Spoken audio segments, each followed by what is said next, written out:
Ce sont les 72 heures qui ont changé le monde et bouleversé le Proche-Orient. L'élimination de l'ayatollah Khamenei est un tournant historique. Il était au pouvoir depuis 36 ans. Tout commence à 21h38 vendredi soir.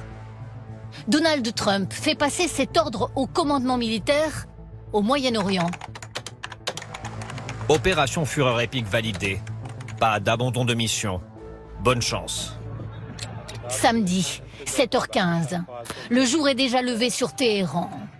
Des dizaines de missiles s'abattent sur la capitale iranienne. Ses habitants sont sous les bombes et pourtant, ils dansent. Et sous ce tunnel, ils jubilent. Klaxonnez, klaxonnez, liberté, liberté. Sur ce toit, une jeune femme filme et exprime son allégresse. Waouh! Ils ont frappé le bureau du guide suprême. 30 bombes de 50 kilos chacune sur la résidence de Khamenei en plein centre de Téhéran. Images satellites avant, après. Des espions de la CIA savaient qu'une réunion rassemblait ici des dignitaires du régime, dont l'ayatollah. 8h30 heure de Paris, mais à Washington c'est la pleine nuit.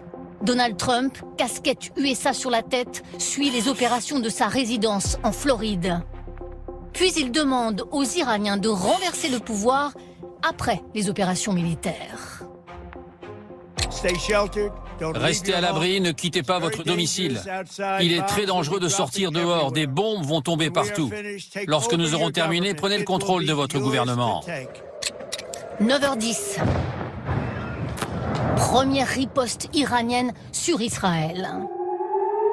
Sirène d'alerte à Jérusalem, à Haïfa, à Tel Aviv. Des salves de missiles et de drones iraniens. Les familles s'installent dans les abris.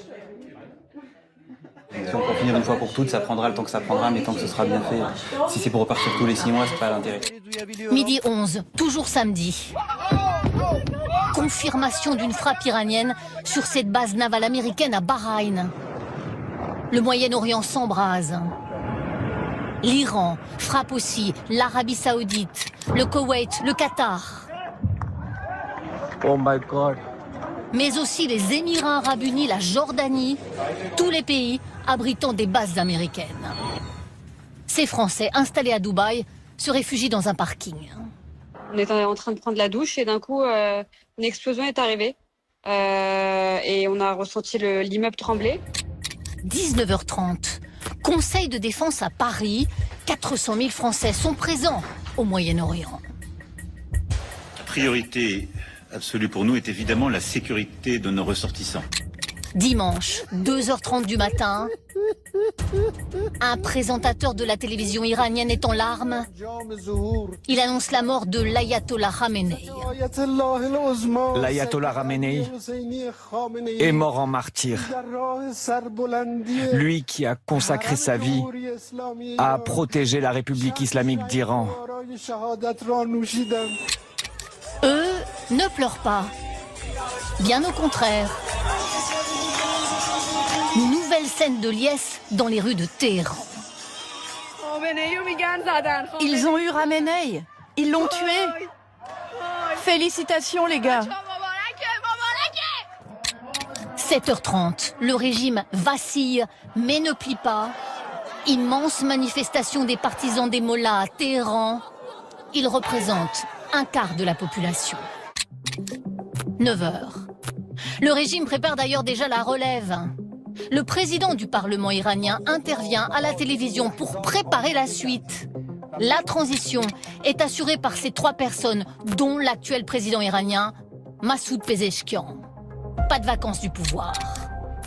À la mi-journée, midi 11, une frappe iranienne touche la base navale de l'armée française aux Émirats arabes unis. Un hangar est touché, dégâts matériels, mais pas de victimes. Midi 50.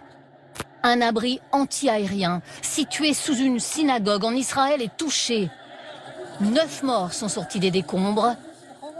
Ce voisin n'a plus d'espoir. Un mètre de béton. 1 mètre de béton. Les gens, ils sont venus pour cacher. Et là, malheureusement, les roquettes, elle a tombé juste au milieu.